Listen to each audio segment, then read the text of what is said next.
എനിക്ക് തന്നെ ഓർക്കുമ്പോൾ എൻ്റെ തൊലി പൊളിയുന്നു. കാര്യം എൻ്റെ ഡിപ്പാർട്ട്മെൻറ്റാണ്. ഞാൻ ഒരിക്കലും ഒരു നാളിതുവരെ ഒരു മാധ്യമത്തിൻ്റെ മുന്നിലും വന്ന് എൻ്റെ ഡിപ്പാർട്ട്മെൻറ്റിനെതിരെ ഞാൻ സംസാരിച്ചിട്ട്. കാര്യം I take pride of my department. ഇത് കെ ജയമോഹൻ്റെ മാത്രം കേസോ അല്ലെങ്കിൽ ആരുടെയെങ്കിലും അത് അങ്ങനെ ഒരു വ്യക്തിയുടെ കേസല്ല. ഇത് നമ്മുടെ ഡിപ്പാർട്ട്മെൻറ്റിൻ്റെയാണ് ഈ കേസ്. ആ ഡിപ്പാർട്ട്മെൻറ്റ് യാതൊരു ശ്രദ്ധയും കൊടുത്തില്ല എന്ന് മാത്രമല്ല, ഇത്രയും എവിഡൻസ് ഉള്ളൊരു കേസ് എഴുതിത്തള്ളാൻ അനുവദിച്ചു എന്നുള്ളത് വളരെ വളരെ വളരെ ലജ്ജാകരമാണ് സാർ. ഇയാൾ ലഹരി കേസിൽ പിടിയിലായ ശേഷം സർവലി ഫാമിലി ഇന്ത്യയിലേക്ക് യാത്ര ചെയ്ത് ഇവിടെ വരുന്നു, ക്ലർക്ക് ഓഫ് കോർട്സിനെ ബ്രൈബ് ചെയ്യുന്നു എന്ന് തുടങ്ങിയ എല്ലാ ഇൻഫർമേഷനും ഓസ്ട്രേലിയയിൽ നിന്നാണ് ഇവിടെ വരുന്നത്. ഇങ്ങനൊരു കേസിൽ നമ്മുടെ കേരളത്തിലെ ജയിലുകളിൽ കിടക്കുന്ന ഒരു പ്രതി ഇങ്ങനെ കൺഫെഷൻ നടത്തിയാൽ എന്താകും ഫലം? അങ്ങനത്തെ അത്രയും പീക്കിംഗ് എവിഡൻസ് അത് സത്യം നയിച്ചില്ലെങ്കിൽ എങ്ങനെ ഇന്ത്യയിലെത്തും? ഇത്രയൊക്കെ പ്രാധാന്യമുള്ള ഈ സംഗതി താങ്കൾ പറഞ്ഞ പോലെ മറ്റൊരു ഭൂഖണ്ഡത്തിൽ നിന്ന് ഇവിടെ എത്തിയിട്ട് പോലും ഈ തെളിവും വെച്ചിട്ടാണ് ഇത് actually this amounts to extra judicial confession. എന്തായാലും ഈ സിറ്റി പോലീസിന് അറിവുണ്ട്, ഇത് അന്വേഷിച്ചവർക്ക് ഇതിൽ അറിവുണ്ട്, ഇത് പോലീസ് ഹെഡ് ക്വാർട്ടേഴ്സിൽ അറിവുണ്ട്. അപ്പോഴാണ് സത്യം മറ്റൊരാളുടെ രൂപത്തിൽ വന്നത്. ആരുടെ? സെൻകുമാർ സാറിന്റെ ഇന്റഗ്രിറ്റിയെ കുറിച്ച് അറിയുന്നത് കൊണ്ട് കെ ജയമോഹനെ ഫോളോ ചെയ്താണ് ഞാൻ ഈ കേസിലേക്ക് വന്നതെന്നാണ് അദ്ദേഹം. അതെ, അദ്ദേഹം പറയുന്നത് ഞാൻ കേട്ടിരുന്നു. അതാണ് അദ്ദേഹം എന്നെ ഇങ്ങോട്ട് അത് തന്നെ അദ്ദേഹത്തിൻ്റെ ഒരു കമ്മിറ്റ്മെൻറ്റിൻ്റെ ഒരു വലിയ ഉദാഹരണമാണ്. ഈ ബക്കംബ്രഹ അദ്ദേഹം അന്വേഷിച്ച് റിപ്പോർട്ട് കൊടുക്കുമ്പോൾ അദ്ദേഹം പറയുന്നുണ്ട്, ഇത്ര വർഷമായതുകൊണ്ട് ഈ തെളിവ് നശിപ്പിക്കാൻ സാധ്യതയില്ലാത്തതുകൊണ്ട് ഈ പ്രതികളെ അറസ്റ്റ് ചെയ്യേണ്ടതില്ല എന്ന് പറയുന്നത്. അങ്ങനെ പോലും തികഞ്ഞ മര്യാദ കാണിച്ചുകൊണ്ടാണ്. തീർച്ചയായിട്ടും നമ്മൾ വളരെ റെസ്പെക്റ്റോടെ കാണുന്ന, സമൂഹം വളരെ റെസ്പെക്റ്റോടെ കാണുന്ന സീനിയർ IPS ഓഫീസേഴ്സ് അവരിത് അറിഞ്ഞില്ല എന്ന് പറയുന്നത് ശരിയാവുമോ? അങ്ങനെയെല്ലാം കുഴിച്ചു മൂടിയിട്ടും ഈ കേസിനെ സത്യം നയിച്ചു പിന്നീട് മുന്നോട്ട്. തീർച്ചയായിട്ടും അവിടെയാണ് ഇതിൻ്റെ, ഞാൻ പറയുന്നത്, ഒരു വട്ടമല്ല പലവട്ടം ഇത് സത്യം നയിച്ചു. അങ്ങനെ ഇത് മുന്നോട്ട് പോയി.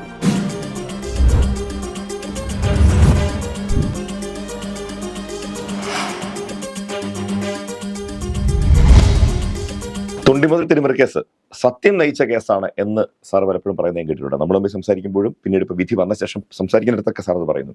അതിലേറ്റവും പ്രധാനമായിട്ട് എനിക്ക് തോന്നുന്നത്, ഈ കുറ്റകൃത്യം ചെയ്ത് ഇവിടെ നിന്ന് രക്ഷപ്പെട്ടു പോയ പ്രതി പിന്നീട് എങ്ങനെ ഇതിനെക്കുറിച്ചുള്ള ഇൻഫർമേഷൻ കൃത്യമായിട്ട് ഭൂഖണ്ഡങ്ങൾക്കപ്പുറത്തുനിന്ന് ഇവിടെ എത്തിക്കുന്നു എന്നുള്ളതാണ്.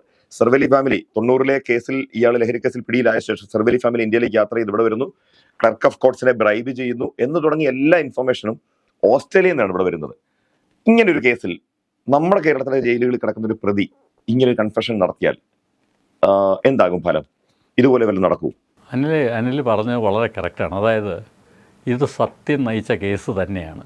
ഒരു തവണയല്ല പലവട്ടം. അത് ഞാൻ പറയാം. പക്ഷേ അനിൽ ചോദിച്ച ചോദ്യം, ഇത് ഇങ്ങനെ ഒരു ഇൻഫർമേഷൻ ഇവിടെ നമ്മുടെ കേരള പോലീസിന് കിട്ടുന്നു. ഞാൻ ഇപ്പോൾ സർവീസിൽ നിന്ന് റിട്ടയർ ചെയ്തിട്ട് കുറച്ച് നാൾ കഴിഞ്ഞു. പക്ഷേ ഞാൻ സർവീസിലിരിക്കുന്നവരെ ഉള്ള എൻ്റെ അനുഭവം വെച്ചിട്ട് ഈ ഇൻഫർമേഷൻ ഇവിടെ കിട്ടിയാൽ, ഇതൊരു കോൺസ്റ്റബിൾ ആവട്ടെ, ആ കോൺസ്റ്റബിളിന് മേളിലുള്ള ഉദ്യോഗസ്ഥരാവട്ടെ, ആരുടെ അടുത്ത് പറഞ്ഞാലും ഈ ഇൻഫർമേഷൻ തിരിച്ച് ഇൻ്റർപോളിൽ എത്തിക്കുകയോ അങ്ങനെയൊരു രീതി കേരള പോലീസിൽ ഇല്ല എന്നാണ് എനിക്ക് തോന്നിയിട്ടുള്ളത്. പക്ഷേ ഇനിയെങ്കിലും അത് വേണം. കാര്യം നമുക്കറിയാം, ഇന്നത്തെ ഡ്രഗ് മെനേസ് എന്ന് പറയുന്നത് അത്രയും വലുതാണ്. ഒരുപക്ഷെ കൊലപാതകത്തേക്കാൾ വലിയ അതായത് മനുഷ്യനെ മാത്രം, മനുഷ്യ രാശിയെ തന്നെ നശിപ്പിക്കാൻ കഴിവുള്ള ഒരു സംഗതിയാണ് ഈ ഡ്രഗ്. എനിക്ക് തോന്നുന്നു ഈ ഓസ്ട്രേലിയൻ പോലീസ് ഇന്റർപോളൊക്കെ ഈ കേസിൽ എത്ര താല്പര്യം എടുത്ത് തന്നെ അത് അതായിരിക്കും. പക്ഷെ എന്നിട്ടാണ് അതിൽ ആ പ്രതി രക്ഷപ്പെടുത്താൻ ശ്രമിച്ച കേസിലെ പ്രതി നമ്മുടെ ഇവിടെ മന്ത്രിയായി പോലും നമ്മളെ ഭരിച്ചത്. അത്തരം കാര്യങ്ങളെക്കുറിച്ച് എനിക്ക് കമൻറ്റ് ചെയ്യാൻ പറ്റില്ലെങ്കിലും എനിക്ക് തോന്നുന്നത് ഇതിൻ്റെ പ്രാധാന്യം മനസ്സിലാക്കിയിട്ട് തന്നെയാണ് ഇന്റർപോൾ അവിടുത്തെ വിക്ടോറിയൻ പോലീസ് ഇത് ഇന്റർപോളിനെ അറിയിച്ചതും, ഇന്റർപോൾ അത് ഇവിടെ CBI അറിയിക്കും, CBI അത് നമ്മുടെ ക്രൈംബ്രാഞ്ച് ADGP, തുടർന്ന് നമ്മുടെ DGPക്കും കമ്മീഷണർക്കുമൊക്കെ അത് കിട്ടിയത്. പക്ഷേ അത് ഇത്രയൊക്കെ പ്രാധാന്യമുള്ള ഈ സംഗതി താങ്കൾ പറഞ്ഞ പോലെ മറ്റൊരു ഭൂഖണ്ഡത്തിൽ നിന്ന് ഇവിടെ എത്തിയിട്ട് പോലും ഈ തെളിവും വെച്ചിട്ടാണ് ഇത് ആക്ച്വലി ലീഗൽ ഇതിൽ പറഞ്ഞാൽ this amounts to extra judicial confession. ഇതിൽ പറയുന്ന ആൻഡ്രൂ സെൽവഡോർ സെർവലിയെക്കുറിച്ച് അദ്ദേഹത്തിൻ്റെ കൂട്ടുപ്രതി ഇദ്ദേഹം ചെയ്ത പ്രവൃത്തി, ഇന്ത്യയിൽ ചെയ്ത പ്രവൃത്തിയെക്കുറിച്ച് പോലീസിനോട് പറഞ്ഞ മൊഴി amounts to extra judicial confession. അങ്ങനത്തെ അത്രയും അത്രയും സ്പീക്കിംഗ് എവിഡൻസ് അത് സത്യം നയിച്ചില്ലെങ്കിൽ എങ്ങനെ ഇന്ത്യയിലെത്തും? ഇന്ത്യയിലെത്തിയ ശേഷം ഇത് തിരുവനന്തപുരം സിറ്റി പോലീസ് കമ്മീഷണർ ഓഫീസിൽ ആണ് കുഴിച്ചു മൂടപ്പെട്ടത് ഒരുപാട് വർഷങ്ങളോളം അല്ലേ? അതിനെക്കുറിച്ച് എന്തെങ്കിലും? എന്തായാലും ഈ സിറ്റി പോലീസിന് അറിവുണ്ട്, ഇത് അന്വേഷിച്ചവർക്ക് ഇതിൽ അറിവുണ്ട്, ഇത് പോലീസ് ഹെഡ് ക്വാർട്ടേഴ്സിൽ അറിവുണ്ട്. ഞാൻ ചോദിക്കുന്നത് അതായത് ഇപ്പോൾ നമ്മുടെ ഇവിടെ ക്രൈം റിവ്യൂ എന്ന് പറഞ്ഞൊരു ഏർപ്പാടുണ്ട്, പോലീസിലുള്ളവർക്ക് അറിയാവത്. അതായത് ഓരോ 3 മാസത്തിലേറെ പഴക്കമുള്ള കേസുകൾ, 6 മാസത്തിലേറെ പഴക്കമുള്ള കേസുകൾ, 1 വർഷത്തിലേറെ പഴക്കമുള്ള കേസുകൾ. ഈ 1 വർഷത്തിലേറെ പഴക്കമുള്ള കേസുകൾ വളരെ ശ്രദ്ധയോടെ, അതായത് ഈവൻ പോലീസ് ഹെഡ് ക്വാർട്ടേഴ്സ് ലെവലിൽ വരെ ഈ റിവ്യൂ ഉണ്ടെന്നാണ് പറയുന്നത്. ഒന്ന് ആലോചിച്ച് നോക്കുക, ഇത്രയൊക്കെ ഉള്ള കേസ് ഇങ്ങനെ പെൻഡിങ് ആവുകയും പെൻഡിങ് ആയ ശേഷം ഇതൊക്കെ വളരെ ഈസി ആയിട്ട് റെഫർ ചെയ്ത് പോകും. ഇത്രയും പെൻഡിങ് ആയ സമയത്ത് ഇതൊക്കെ പോലീസ് ഹെഡ് ക്വാർട്ടേഴ്സിലടക്കം ഈ കേസ് റിവ്യൂ ചെയ്ത് കാണില്ലേ? അപ്പോൾ ഇത് സൂപ്പർവൈസ് ചെയ്യാൻ റെസ്പോൺസിബിളായിട്ടുള്ള ആളുകൾ എങ്ങനെയാണ് ഇത് സൂപ്പർവൈസ് ചെയ്തത്? ഇതിൽ ഫർദർ ഇൻവെസ്റ്റിഗേഷൻ ഓർഡർ ചെയ്ത IG ആയിരുന്ന ശ്രീ TP സെൻകുമാർ കഴിഞ്ഞ ദിവസം തന്നെ വിധി വന്ന ശേഷം തന്നെ പറഞ്ഞിട്ടുണ്ട്, ഇത് കുഴിച്ചു മൂടിയതിൽ IPS ഉദ്യോഗസ്ഥർക്കടക്കം പങ്കുണ്ടായിരുന്നു, അവർക്ക് നടപടിക്ക് അന്നത്തെ DGPക്ക് എഴുതിയിരുന്നു എന്ന്. തീർച്ചയായിട്ടും അദ്ദേഹം ഇപ്പോൾ മാത്രമല്ല പറഞ്ഞത്, അദ്ദേഹം പലവട്ടം ഇത് പറഞ്ഞിട്ടുണ്ട്. പക്ഷേ ഒന്നും ഉണ്ടായിട്ടില്ലെന്നാണ് എനിക്ക്. ആരുടെയെങ്കിലും പേരിൽ നടപടി എടുക്കുന്നു എന്നുള്ളത് കൊണ്ട് മാത്രമല്ല ഞാൻ പറയുന്നത്, ഒരു പോലീസിൻ്റെ തന്നെ മുറയിൽ എന്ത് മോശമാകുന്ന, അതായത് നമ്മുടെ പോലീസിൻ്റെ കീഴിലെ ഏറ്റവും പ്രധാനപ്പെട്ട ഒരു പോലീസുകാരുടെ കർത്തവ്യമാണ് കേസ് അന്വേഷണം. ആ കേസ് അന്വേഷണത്തിൽ ശരിക്കും ഒഫീഷ്യൽ ഡ്യൂട്ടിക്കിടയിൽ നമുക്ക് ഉണ്ടാകുന്ന ഇത്തരം കാര്യങ്ങളിൽ നമ്മൾ എവിടെ നിന്ന് സപ്പോർട്ട്, അതായത് ഇത് KK ജയമോഹൻ്റെ മാത്രം കേസോ അല്ലെങ്കിൽ ആരുടെയെങ്കിലും അത് അങ്ങനെ ഒരു വ്യക്തിയുടെ കേസല്ല. ഇത് നമ്മുടെ ഡിപ്പാർട്ട്മെൻറ്റിൻ്റെയാണ് ഈ കേസ്. ആ ഡിപ്പാർട്ട്മെൻറ്റ് തന്നെ ഈ കേസ് എൻ്റെ കാര്യത്തിൽ യാതൊരു ശ്രദ്ധയും കൊടുത്തില്ല എന്ന് മാത്രമല്ല, ഇത്രയും എവിഡൻസ് ഉള്ള ഒരു കേസ് എഴുതിത്തള്ളാൻ അനുവദിച്ചു എന്നുള്ളത് വളരെ വളരെ വളരെ ലജ്ജാകരമാണ് യഥാർത്ഥത്തിൽ. എന്നിട്ടും എനിക്ക് തന്നെ ഓർക്കുമ്പോൾ എൻ്റെ തൊലി പൊളിയുന്നു. കാര്യം എൻ്റെ ഡിപ്പാർട്ട്മെൻറ്റാണ്. ഞാൻ ഒരിക്കലും നാളിതുവരെ ഒരു മാധ്യമത്തിൻ്റെ മുന്നിലും വന്ന് എൻ്റെ ഡിപ്പാർട്ട്മെൻറ്റിനെതിരെ ഞാൻ സംസാരിച്ചിട്ടില്ല. കാര്യം I take pride of my department. എനിക്ക് അതിൽ അഭിമാനമുള്ളയാളാണ്. കേരള പോലീസിൽ ജോലി ചെയ്തു, അതിൽ അഭിമാനമുള്ളയാളാണ്. പക്ഷേ ഹൃദയവേദനയോടെ ഇത് പറയേണ്ടിയിരിക്കുന്നു എന്ന് മാത്രമല്ല, it should be the last. ഇനിയെങ്കിലും ഇത് ഉണ്ടാകാതിരിക്കാൻ മേലുദ്യോഗസ്ഥർ നോക്കണം. ഞാൻ പറയുന്നു, എന്ത് തന്നെ ഇതായാലും മേലുദ്യോഗസ്ഥരുടെ മേൽ എന്ത് പ്രഷർ ഉണ്ടായാലും ഇത്തരം കാര്യങ്ങളിൽ അത്തരം പ്രഷർ, ക്രൈം ഇൻവെസ്റ്റിഗേഷനിലൊന്നും അത്തരം പ്രഷറിന് മേലുദ്യോഗസ്ഥരെ വശംവദരാകരുത്. അങ്ങനെ അവരോട് നിർദ്ദേശം കൊടുക്കുന്നവരോട് അവർ പറയാൻ ബാധ്യസ്ഥരാണ്. അല്ല, ഇത് വളരെ സീരിയസ് ആയിട്ടുള്ളൊരു മാറ്ററാണ്. ഇത് നമ്മുടെ ജുഡീഷ്യൽ സിസ്റ്റത്തിനെ തന്നെ ക്വസ്റ്റ്യൻ ചെയ്യുന്ന ടൈപ്പ് ഒരു കേസാണ്.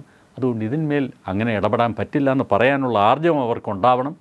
പ്രത്യേകിച്ച് അദ്ദേഹം പറയുന്നത് ശരിയാണെങ്കിൽ സീനിയർ IPS ഓഫീസേഴ്സിന് വരെ ഇങ്ങനെ ഒരു സംഭവം ഉണ്ടായി എന്ന് അദ്ദേഹം പറയുന്നത്, അദ്ദേഹം ഒരിക്കലും അത് കളവ് പറയാനിടയില്ല. അത് വളരെ ഇവിടെ ഈ കാലയളവിലൊക്കെ ഇരുന്ന ഉദ്യോഗസ്ഥരുടെ ഒക്കെ കുറിച്ച് ആലോചിച്ച് നോക്കും. നമ്മൾ വളരെ റെസ്പെക്റ്റോടെ കാണുന്ന, സമൂഹം വളരെ റെസ്പെക്റ്റോടെ കാണുന്ന സീനിയർ IPS ഓഫീസേഴ്സ് അവരിത് അറിഞ്ഞില്ല എന്ന് പറയുന്നത് ശരിയാവുമോ? അവരെല്ലാം ഇത് അറിഞ്ഞിട്ടുണ്ട്. അങ്ങനെ എല്ലാം കുഴിച്ചു മൂടിയിട്ടും ഈ കേസിനെ സത്യം നയിച്ചു പിന്നീട് മുന്നോട്ട്. തീർച്ചയായിട്ടും അവിടെയാണ് ഇതിൻ്റെ, ഞാൻ പറയുന്നത്, ഒരു വട്ടമല്ല പലവട്ടം ഇത് സത്യം നയിച്ചു. അങ്ങനെ ഇത് മുന്നോട്ട് പോയി. അപ്പോൾ പിന്നീട് ഇതിലെ പ്രധാനപ്പെട്ട അത് കഴിഞ്ഞ് ഞാൻ പറഞ്ഞല്ലോ 2002 ഈ കേസ് കുഴിച്ചു മൂടപ്പെട്ടു, റെഫർ ചെയ്ത് കളഞ്ഞ ശേഷം ഇതിന് അതായത് ഇതൊരു അനാഥപ്രേതം പോലെ കിടക്കുമായിരുന്നു, ആരും ശ്രദ്ധിക്കുന്നില്ലായിരുന്നു. പക്ഷേ അപ്പോഴാണ് സത്യം മറ്റൊരാളുടെ രൂപത്തിൽ വന്നത്. ആരുടെയാണ്? സെൻകുമാർ സാർ, DGP സെൻകുമാർ സാറിനെ, അന്ന് അദ്ദേഹം IGP ആണ്, അദ്ദേഹം എന്നോട് സംസാരിക്കാനും, ഞാൻ അങ്ങോട്ട് പോയി കണ്ടതല്ല എന്ന് ഓർക്കണം. അദ്ദേഹം എന്നെ വിളിച്ചതാണ്. എന്നെ വിളിച്ച് ഞാൻ അദ്ദേഹത്തെ പോയി സാറിൻ്റെ ഇൻറ്റഗ്രിറ്റിയെ കുറിച്ച് അറിയുന്നത് കൊണ്ട് KK ജയമോഹനെ ഫോളോ ചെയ്താണ് ഞാൻ ഈ കേസിലേക്ക് വന്നതെന്നാണ് അദ്ദേഹം. അതെ, അദ്ദേഹം പറയുന്നത് ഞാൻ കേട്ടിരുന്നു. അതാണ് അദ്ദേഹം എന്നെ ഇങ്ങോട്ട് അതുതന്നെ അദ്ദേഹത്തിൻ്റെ ഒരു കമ്മിറ്റ്മെൻറ്റിൻ്റെ ഒരു വലിയ ഉദാഹരണമാണ്. അദ്ദേഹം അത് ഫോളോ അപ്പ് ചെയ്തു. അദ്ദേഹം എന്നോട് ചോദിച്ച് എന്നിൽ നിന്ന് ഈ വിവരങ്ങളൊക്കെ അദ്ദേഹം എടുത്തു. അതിനുശേഷമാണ് അദ്ദേഹം ആ കേസ് ഫയൽ തിരിച്ച് വിളിച്ച് റെഫർ ചെയ്തു പോയ കേസിനെ വീണ്ടും കോടതിയുടെ അനുവാദത്തോടെ എടുത്ത് അന്വേഷിച്ച് ഇത് ശ്രീ പ്രഭ സാർ വളരെ മിടുക്കനായ ഉദ്യോഗസ്ഥനാണ് അദ്ദേഹം മെറ്റിക്കുലസ് ആയിട്ടും വളരെ ക്വിക്കായിട്ടും അത് അന്വേഷിച്ചു എന്നുള്ളതാണ്. വളരെ ക്വിക്കായിരുന്നു, വളരെ ക്വിക്കായിരുന്നു, ഒരു ഡിലേയും വരുത്തിയില്ല അദ്ദേഹം. നമ്മൾ ഇതിൽ നിന്നൊക്കെ വായിച്ചെടുക്കേണ്ട വേറൊരു ഭാഗം കൂടുണ്ട്. ശ്രീ പ്രഭ അദ്ദേഹം ചാർജ് എടുത്തിട്ട് ഈ കേസ് അന്വേഷണം ഏറ്റെടുത്തിട്ട് ഇത്രയും വേഗം തീർക്കാവുന്ന ഒരു കേസാണ്. അതിനു മുമ്പ് ഒന്നും അതിൽ കാര്യമായിട്ട് വലുതായിട്ട് ആരും ചെയ്തിട്ടില്ല. അഫ്കോഴ്സ് ചില സമയത്ത് ആദ്യം ശ്രീ തമ്പി എസ് ദുർഗാദത്ത് എന്താണ്ടോ കുറച്ച് അന്വേഷിച്ചു. അത് കഴിഞ്ഞ് കാര്യമായി അതിൽ അന്വേഷിച്ച ഒരാൾ ശ്രീ ഹിതപാലൻ നായർ എന്ന് പറയുന്ന DYSP, അദ്ദേഹവും ഇതിൽ കാര്യമായി കുറച്ച് കാര്യങ്ങൾ ചെയ്ത ആളാണ്. ഇതൊഴിച്ച് ഇതിൽ വേറൊന്നും നടന്നില്ല. ഈ വക്കം പ്രഭ അദ്ദേഹം അന്വേഷിച്ച് റിപ്പോർട്ട് കൊടുക്കുമ്പോൾ അദ്ദേഹം പറയുന്നുണ്ട്, ഇത്ര വർഷമായതുകൊണ്ട് ഈ തെളിവ് നശിപ്പിക്കാൻ സാധ്യതയില്ലാത്തതുകൊണ്ട് ഈ പ്രതികളെ അറസ്റ്റ് ചെയ്യേണ്ടതില്ല എന്ന് പറയുന്നുണ്ട്. അങ്ങനെ പോലും തികഞ്ഞ മര്യാദ കാണിച്ചുകൊണ്ടാണ്. തീർച്ചയായിട്ടും അതൊക്കെ വലിയ മര്യാദയാണ്. എന്നാലും അതൊക്കെ നല്ലതാണ്. ഞാൻ പറയുന്നത് അദ്ദേഹം ഈ നമ്മൾ പ്രതിയെ അറസ്റ്റ് ചെയ്യുക എന്നുള്ളതിന് യഥാർത്ഥത്തിൽ ഇതിൽ വലിയ ഒരു സ്ഥാനമില്ലെന്നാണ് ഞാൻ പറയുന്നത്.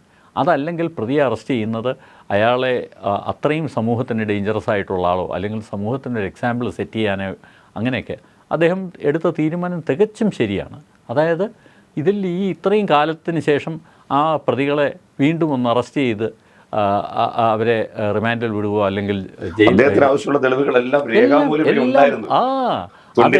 കോപ്പിയുണ്ട്, വാങ്ങിയതും കോപ്പിയുണ്ട്, ഓസ്ട്രേലിയയിൽ നിന്ന് വന്ന കത്തുണ്ട്, കൈയക്ഷര പരിശോധനയുടെ റിപ്പോർട്ടുണ്ട്, അണ്ടർവെയറിന്റെ ഫോറൻസിക് പരിശോധന എല്ലാം ഉണ്ടായിരുന്നു. അല്ല, കൈയക്ഷര പരിശോധന അദ്ദേഹമാണ് നടത്തിയത്. അതെ, അദ്ദേഹമാണ് നടത്തിയത്. ഇത് പലതും ഫോറൻസിക് പരിശോധന നേരത്തെ നടന്നു. അത് നടത്തിയെന്ന് എനിക്ക് തോന്നുന്നു. പക്ഷെ അതൊക്കെ അദ്ദേഹം റിപ്പോർട്ടുണ്ട്. അതെ, പക്ഷേ കൈയക്ഷര പരിശോധന അദ്ദേഹമാണ് ഡോക്യുമെൻറ്റ്സ് എല്ലാം അതൊക്കെ വളരെ ട്രിക്കി ആയിട്ട് വളരെ നന്നായിട്ട് ചെയ്യേണ്ട. ഒരുപക്ഷെ എനിക്ക് തോന്നുന്നു പോലീസിലെ പല ഉദ്യോഗസ്ഥരും അത്തരം പരിശോധനയൊക്കെ ചെയ്യാൻ തന്നെ വലിയ നോളജ് ഉള്ളവരല്ല. കൈയക്ഷര പരിശോധന നടത്തിയ ഫോറൻസിക് ലാബിൽ ഡയറക്ടറായിരുന്ന ശ്രീ ജയകുമാറിനോട് ഞാനിന്ന് സംസാരിച്ചിരുന്നു. അദ്ദേഹം ആണ് വളരെ മെറ്റിക്കുലസ് ആയിട്ട്, അതായത് ഈ റിസീവ്ഡ് റിട്ടേൺഡ് എന്നാണ് ആന്റണി രാജു എഴുതി ഒപ്പിട്ടിരിക്കുന്നത്. അത് തന്നെ ഓരോന്നും 5 തവണ വീതം ആന്റണി രാജുവിനെ കൊണ്ട് എഴുതിച്ചിട്ടുണ്ട്. അത് എഴുതിച്ചത് ഈ ഫോറൻസിക് ലാബിലേക്ക് അയച്ചാണ് പരിശോധിച്ചെടുക്കുന്നത്. അപ്പോൾ അങ്ങനെ മെറ്റിക്കുലസ് ആയിട്ട് അദ്ദേഹം അന്വേഷിച്ചു. അദ്ദേഹം ചുരുങ്ങിയ നാളുകൊണ്ട് ഇത് ചാർജ് ഷീറ്റ് ചെയ്തു. അപ്പോൾ ഇതിൽ നിന്ന് നമ്മൾ മനസ്സിലാക്കേണ്ടത് എന്താണ്, ഇത് ആദ്യം മര്യാദയ്ക്ക് അന്വേഷിച്ചിരുന്നെങ്കിൽ ഈ നാളുകൊണ്ട് ഈ കേസ് എന്നേ ചാർജ് ഷീറ്റ് ചെയ്യാമായിരുന്നു, അല്ലേ? അതെ, തീർച്ചയായിട്ടും. അപ്പോൾ അതാണ് ഇതിൻ്റെ ഈ എന്താണ് സത്യം നയിച്ച ഒരു രണ്ടാം ഭാഗം. പക്ഷേ ഇവിടം കൊണ്ടും തീരുന്നില്ല. സത്യം ഇനിയും നയിക്കുന്നുണ്ട് ഈ കേസ്.